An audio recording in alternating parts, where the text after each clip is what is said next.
আসসালামু আলাইকুম। অনেকেই দেখতেছি ফেসবুকে ইসরায়েলি পণ্য বয়কট করতেছে। তো শুধু ফেসবুকে বয়কট করলে হবে না, প্র্যাকটিক্যালি বয়কট করা দরকার।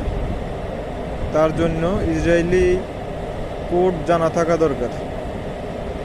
এই ইসরায়েলি কোডটা দেখে নেন।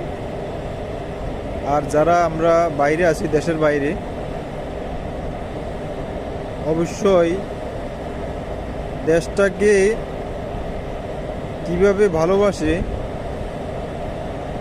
দেশের প্রতি কীরকম মায়া, এটা একমাত্র তারাই জানে যারা বাইরে আছে, দেশের বাইরে আছে। এরাই অনুভব করে খুব বেশি। কারণ অনেক দেশের মানুষের সাথে যখন আপনার চলাফেরা হয়, তখন আপনার দেশপ্রেম কী জিনিস, আপনার দেশের বিরুদ্ধে কিছু বললেই তখন আপনার মনের ভিতরে আঘাত লাগে। তো অতএব শুধু দেশের জন্য আপনার আঘাত লাগলে হবে না, আপনার দেশপ্রেমটা শুধু মন থেকে করলেও হবে না।